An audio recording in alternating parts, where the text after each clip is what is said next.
Point Finance Committee meeting, recorded December 11, 2023.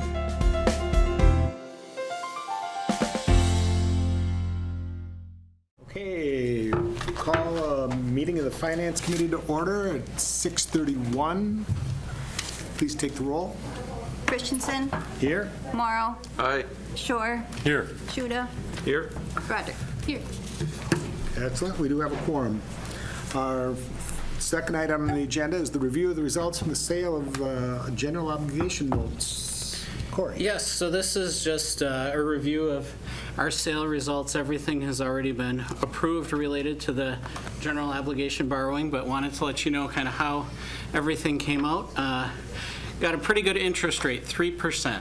So certainly was very happy with that in the current rate environment. So that certainly went well. Also, our Moody's rating of AA2 was reaffirmed, which shows continued confidence in the financial management of the city, and I'm pretty proud of that rating. That is a high rating versus some of our neighbors, so it certainly is something that we can be proud of. We have a better rating than Wausau or Marshfield or Wisconsin Rapids.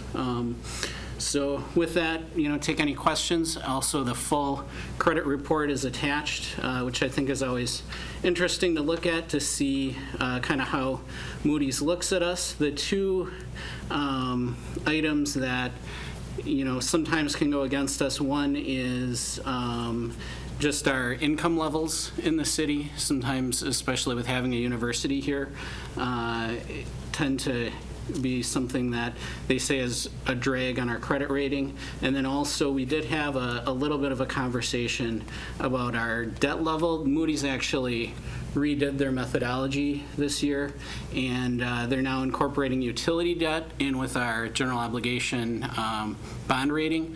So they said, when we look at all that, plus consider everything that you have planned, because we did have a conversation about, Business 51 and some of the other plans that we have, they said to just keep an eye on the debt. But it wasn't a stern warning. It wasn't a firm talking to or anything like that, but they just said to keep an eye on it. So, Thanks. So, looking at the summary here, I'll pick up on something else identified as a strength that I know this council puts a big priority on, and that is a growing tax base. Mm-hmm. Yes. Yeah. Any other questions or comments from the committee? I have a comment. Laura. I just wanted to say, coming on as a new alderperson and being new to the Finance Committee, I found this report just fascinating, and I thought it was really heartening how many times it truly calls out that Stevens Point is doing exceptionally well in a lot of areas. Particularly, we're expected to pay 90% of debt over the next 10 years, which is not something that you often see in these types of conversations. So just wanted to say glad to be part of what has clearly been running exceptionally well. Good. Well, thanks. I appreciate hearing that. And we definitely try to pay off our debt as soon as we can. So then that definitely helps with our bond rating. It definitely sends a strong message as far as how we view financial management and how we manage our money. So Good thoughts, Alder Broderick. Any other thoughts or comments, questions from the committee first? How about from the public? Questions, comments, thoughts? Okay. Hearing none, we'll go on to our next item on our agenda. Discussion and possible action. Item number 3, approval of the request from Portage County for the replacement of exterior doors and associated work at the Lincoln Center. Yes, so the Lincoln Center is a building that the city does own, even though the county runs and operates the facility. We do have an agreement with them as far as how we split costs for the building, and as part of that agreement, we do agree to take care of the exterior features of the building. And so this is a request from the county. They're indicating that the north exterior doors need to be replaced, as well as some brickwork that needs to be done. The quote is attached. I believe it is just under $21,000, and we do have a budget for building maintenance citywide, and we do have money left in that account that we can use to pay for this repair. I'll move approval. Is there a second? I will second. Okay, motion by Alder Shore and a second by Alder Shuda. Comments, questions from the committee? Corey, I'm guessing your recommendation would be to, Yeah, I'd recommend approval. staff would recommend approval? Okay. Any questions or comments from the public? I mean, we have a similar relationship with regard to the library building, yes? Yes, correct. Yep. Okay. Hearing none, we'll take a vote. This is a roll call, right? Because it's financial or not? No. At the committee level, it doesn't have to be. Committee doesn't have to be? Yep. Then all in favor of passing or approving the request to replace those exterior doors at the Lincoln Center signify by saying aye. Aye. And the opposed would be no. So it's passed unanimously. We have item number 4, approval of additional funding for the 2024 Police Department squad car purchases due to price increases. Yeah. Is there a, we'll have a presentation first. Okay. Sure. Hopefully a pretty simple presentation. This year's budgeting cycle for fleet was a little difficult to predict with some of the uncertainty in the market. When considering proposals for future fleet budget, or for the 24 fleet budget, we did go with Ford's recommended a 10% increase from 2003 prices, which 10% over a year seemed pretty high, but ultimately that's what we recommended with our budget proposal for, make sure we cover these costs. Upon receiving the actuals, it was an 18% increase from the 2023 squad price, which we had purchased one squad in 2003 for one that had fallen behind on replacement. So this is for a recommendation. In our proposal, it was for 6 new squads, Explorers, 1 chief vehicle, 1 K9 unit, and the rest were just marked squads. Given the price increase, our total budget allowance of $306,000 for that item would not cover 6 squad. What we have done, because we have some time constraints, given the fleet world right now where we have deadlines where we have to submit our orders, I did order 5, including one of the K9 units, so we can make sure we get those coming. And then I'm requesting an additional $24,000 to cover the additional squad plus the upfit costs. I can take any questions. Any questions? Seems pretty self-explanatory. Okay. The upfitting is included. Yeah, I included the upfitting in that $24,000. So the $306,000, I have enough to physically purchase the vehicles, but I wouldn't have enough to send them down to Belco for, the K9 squad is the most expensive. There's just a lot more components that need to be added. So really, the way I broke it down, this would probably be, for one of the unmarked, I think we have it marked for the chief vehicle, which has a minimal upfit cost comparatively. So we have the option of either going with 5 or approving a slight increase and be able to purchase all 6. Motion would be in order for one of those 2. Do I hear a motion? I will motion that we purchase 6. Okay. We have a motion to approve 6. I will second police. it. We have a motion by Shuda and a second by Morrow. Discussion, questions, thoughts? Any money problems, Corey, that you're aware of? No, so basically, as far as funding this, it could possibly be extra borrowing if we have a bad capital year. We'll kind of see how projects come in, but usually we can beat our prices on a few capital projects, so I'm hoping that it can be offset by projects that come in under budget. That's my hope. But sort of like Chris mentioned, capital projects right now are, the pricing is tough. It's a tough environment, both fleet as well as construction, anything to do with facilities, anything to do with roads. So, there is a possibility that we would maybe have to increase the amount that we borrow a little bit to cover this. I can report that some of the, at the time of writing this, we had not received the state bid costs for trucks that were also in the capital budget. We received those. Those are on target with what we had budgeted. So it was the squads that really had trucks went up as well, but they were about on what we had targeted for budget.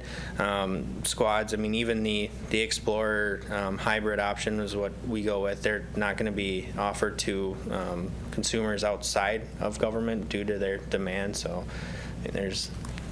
they're kind of the outliers. The rest of the trucks quotes that we've received are on target right now. Just to follow up, what is the plan, is next year, how many are we planning for next year, just out of curiosity? Off the top of my head, I want to say it's 4. What our proposed plan with fleet replacement on the squads was to start, they had been where we would replace all in a given year, and we're trying to work out to balance out between all the departments, not just police, but parks, public works, fire department. We're trying to kind of balance out so each year there's newer vehicles coming into all the departments for the various uses. That helps us out in a fleet perspective that really each department, the goal is that each department gets something, and then the demands on each vehicle should balance out over time, so our maintenance demand should stay pretty steady. Alder Shore.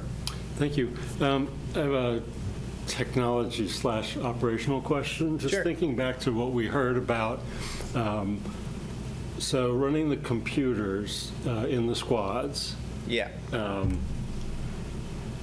vehicles were used to have to be kept idling because of, so there wouldn't be a need for a reboot. Did the technology get any better with that? As far, I don't want to misspeak. I can certainly get you some more information on it. I know between IT and Belco, there have been some corrections to that. I know a lot of the emergency vehicles idle for other safety reasons.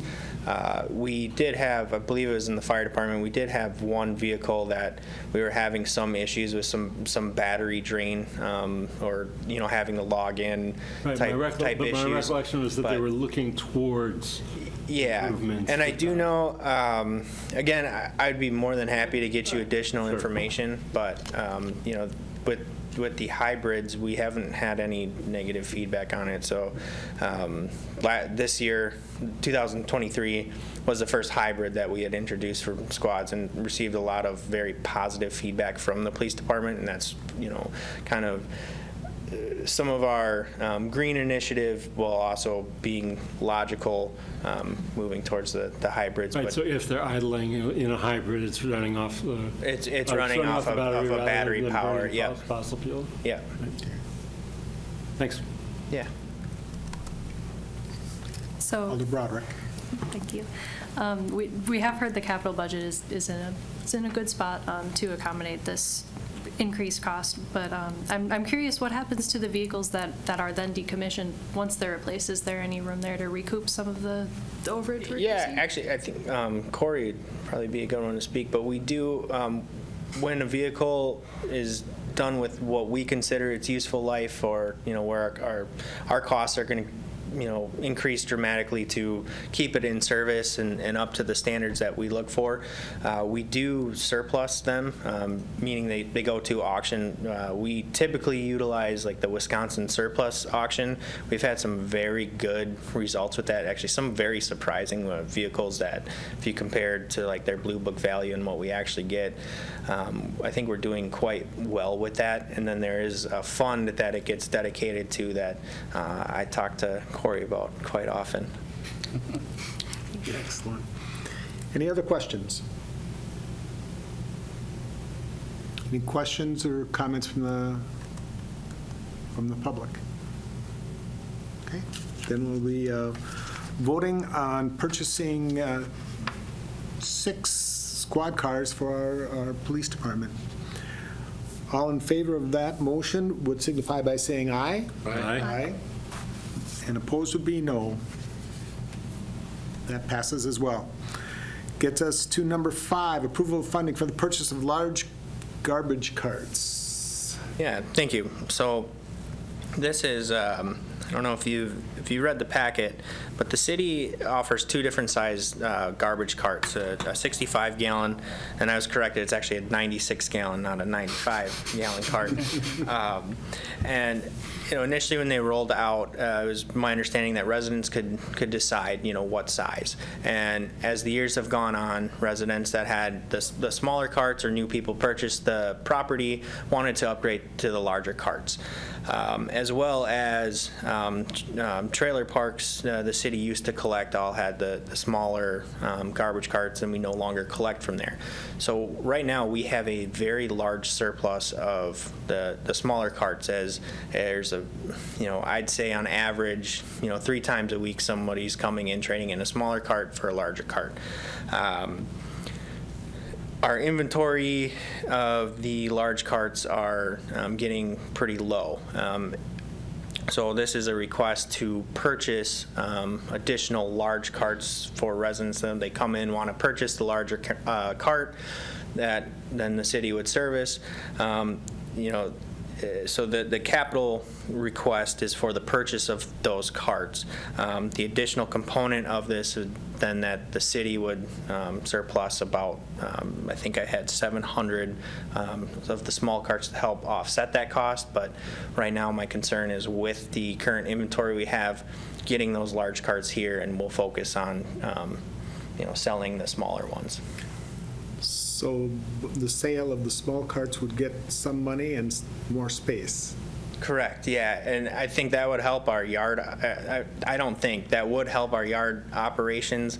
It's getting quite crowded, and it's hard to keep close inventory with how many small carts we have, and keeping them upright and organized has been quite difficult, and the demand for the small carts just isn't there. Certainly we would keep plenty on hand for any repairs, any damages that we would have to replace, or very rarely we'll have someone exchange a large cart for a small cart, but that's pretty rare. But we would keep inventory on hand for that. And when I looked back, it doesn't appear that the city has purchased additional small carts. I believe in 2021, prior to me starting, there was a purchase of large carts. Motion to approve would be in order? Or you still have another question? I have a question. Thank you, Chair. Alder Shore. So I'm just keying in on the option to purchase a third or an additional cart. Yes. Has that always been there? As long as I have been, yeah. Actually, you could have, each property or tax parcel could have up to 4 carts. Anything additional to that there's an additional cost. I don't know all the details how it gets charged out, but I know there's an additional annual charge for anything more than that. And that would include recycling and garbage. Enough people take advantage of it, and then that impact, that's what that's what it prompted me to think. Enough people take advantage of it, then you start, the routes get stretched or squeezed. Yeah. Right? I'd say what we see more of is the exchange of carts. There are some properties, but that also includes, it's by tax parcel. So part of that is you have a duplex that singularly owned, that then they were initially provided, at least my understanding, only 2 carts for really 2 households because it's 1 tax parcel. So the additional carts that we see being sold are typically, a duplex situation. But you're right, if every property would go to 4 carts, that's additional. We already pick about 10,000 cans a week. I'm sitting here thinking, fee gets paid one time, and then every week or every other week. So if you had enough people, being on council has gotten me really into user fees. But, you know, in this case, like if a significant number of people did, and you had properties where, you know, there were 3 or 4 rather than 2, be quite the bargain, wouldn't it? If you just paid the once for the cart, You know, certainly. getting the service. Certainly, yep. I'll just flag the issue for future. Yeah, that's fair. You know, personally, I was a little surprised that our policy did allow it. I think it's for a resident. I think that. I mean, if that's there's great. if there's a small handful, Sure. it doesn't make a difference. Yeah, we don't see a lot of just additional carts. We see it's mostly the, you know, want to upgrade to the larger carts. Thanks. Yeah. Any other questions? Then a motion to approve the purchase of the large garbage carts. Do you need to have an amendment to also approve the sale of the, does that require any kind of a, it's not on here. Yeah. The sale of the 700? I would almost say that, because it's not on the agenda, I don't know if we can, you know, Okay. take action on that, but I guess I would say, I mean, administratively, you know, Should be able to if it's just like administratively. Yeah. You might be able to do that administratively, just the surplus, yeah. Okay, then motion to approve the purchase of the large garbage carts would be in order. It is so moved. Moved by Morrow, seconded by Shuda. All in favor of that motion would be aye. Aye. Aye, and opposed would be no. That passes. Thank you. Okay, yep, thanks, Chris. That'll take us down to a request from the Community Development Department for updates to the service fees for code violations. Director Kanowski. Good evening. So fairly straightforward request this evening is a slight increase in our service fee costs. These are for inspections without notice and abatement. Those are like our snow and ice violations. And then for bulk items at the curb, there's an inspection after a pink slip is provided. So some folks might know if there's a mattress on the side of the road, we do provide it, and they don't have like a bulk item pickup scheduled through the Treasury. We do typically provide what's known as a pink slip, put those slips on the mattress as an example. They have 24 hours to then remove the item from the curb, or maybe somebody comes and picks it up. And if they choose not to, then we do abate that with our contracted employee. And so these are just service fees that are going up to actually reflect the amount of time that city staff spends on that specific code violation. So staff would recommend approval. Okay, questions? No, as a member of the Administrative Board of Appeals, looking at Chair Fischler, I recommend approval of the new fee schedule. All right, so we have a motion. I second it. And we have a second, motion by Shore and a second by Morrow. Questions, comments from the committee? We want to recoup the actual costs. I think it's more than fair. Yeah. I would agree. Any questions or comments from the public? Hearing none, we'll take a vote. Those in favor of approving the slight increase in those service fees for code violations would be aye. Aye. Aye. And opposed would be no. And that passes. Item number 8, request from the Opera House LLC for a third amendment to the development think agreement you for are the property. incorrect. No, first the Number Oh, 7. we got one more. We We got, have the, yep, you're right. Skip number 7. That's the top of the other page. Request from the Community Development Department for updates to the building inspection and zoning fee schedule. Director? It's been several years since we've updated our building inspection and zoning fees, and so what you will see in your agenda packet, and I apologize, you'll have to get your microscope out for taking a look at this, but on the left-hand column, that is the actual permit. The middle column is what is proposed or what exists already within that fee schedule, and then the far right column that identifies whether or not there was a change. So you can see there are some changes, especially as it relates to individual inspections. These would be for like roofing, siding, windows, water heater replacements, furnace, AC, things of that nature. So those did go up slightly, and then we did have some other slight increases to better reflect just the amount of time it takes on some of these inspections, and then the permit review process. We do quite a bit in-house, and I think that's a really important thing to note. We are delegated up to 100,000 cubic feet of, as a delegated municipality, to do those types of plan reviews as opposed to going to the state of Wisconsin. So this is more in line with the actual cost it costs the city in order to do those types of plan reviews. So staff would recommend approval as presented. Do we have a motion? I make a motion to approve. Motion Alder Morrow first. Is that second by Alder Broderick? For someone else. Comments, questions from the committee?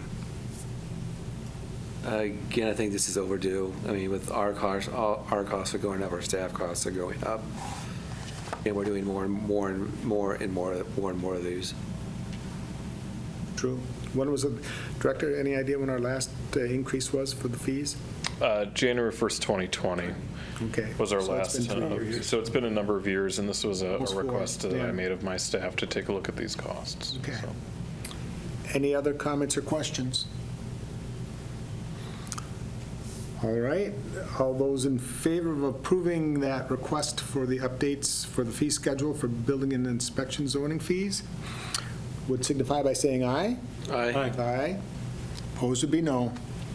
And that passes. Now we get to item number 8, the request from the Opera House LLC for a third amendment to the development agreement for the property at 1124 Main Street. Director.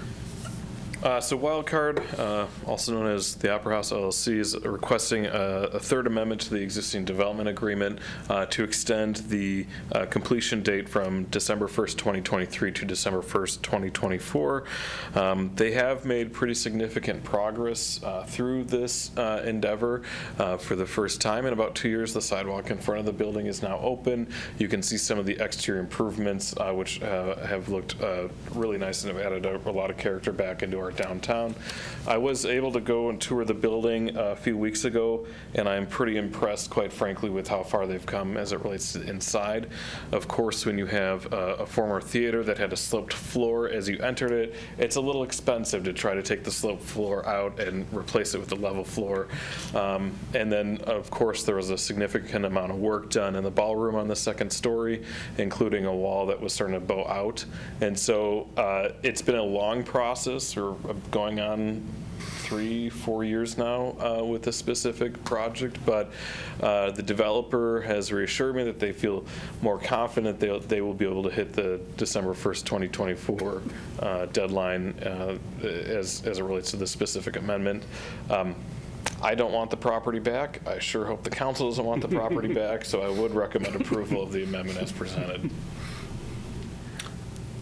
A motion to approve the amendment to the third amendment to the development agreement would be in order. Moved by Shore. Second. And a second by Shuda. Questions, comments from the committee? Hearing none, we'll take our vote. All of those in favor of that request of granting that third amendment for the development agreement would signify by saying aye. Aye. Aye. Opposed would be no. Then we have a request from the Community Development Department. We have a lot of requests for a shared sign maintenance agreement with Midstate College for a sign off of Coy Drive. Director. So as you folks might recall, we are going through a pretty significant wayfinding signage update. Our gateway signs have been installed at some of the entrances to the city. They look really nice. The rest of the wayfinding signage, the smaller units that will be throughout the city, guiding tourists and visitors and everyone else to various points of interest, will go now in the spring, so we're really excited to see that project come to fruition. But one of the more expensive parts of the wayfinding signage program was the installation of a new industrial park sign off of Coy Drive. This would be near where Skyward was, now Steel King's corporate headquarters, if you're headed northbound on the left-hand side of I-39. If you are really good at paying attention, you'll notice that the 1960s Stevens Point Industrial Park sign was removed last week. And so we are replacing that with an updated sign that also has an electronic reader board, so we're able to welcome students back to campus or advertise a front rendezvous or things of that nature. So we do have an agreement. Mid-State Technical College, which will have a logo on that sign, has agreed to cover half of the cost to construct, install, and manage like the reader board. So in your agenda packet, you'll see the actual sign agreement, which was wheeled and dealed through the Community Development Department. And so we would recommend approval as presented. More than happy to answer any questions you folks might have. Motion to approve. Motion by Shuda, Finally, Dean, you got your motion in. motion by Morrow. Jeez, what am I? It was Hashuda. Well, Shuda, did you? Okay. Motion by Shuda. Is there- He's taking it away from him. He just this hurt look on his face. Is there a second for the motion? Second by Broderick. Questions or comments by the committee? Hearing none, we will take our vote. All those in favor of that shared signed maintenance agreement with Mid-State for that sign would indicate by saying aye. Aye. Aye, and opposed would be no. That passes as well. Finally, we have an approval of claims paid. Corey, anything unusual? So the big one that you might have noticed is the purchase of the Shopco building. So that's the biggest expense that you'll see on the list. And other than that, it's just a lot of capital projects, and then also some purchases of road salt also are pretty expensive. So as we get ready for the winter season, so. Okay. Do we have a motion? So moved. Moved by Morrow, Second. second by Shuda. Questions or comments from the committee? It's pretty straightforward. Questions or comments from the public? All right.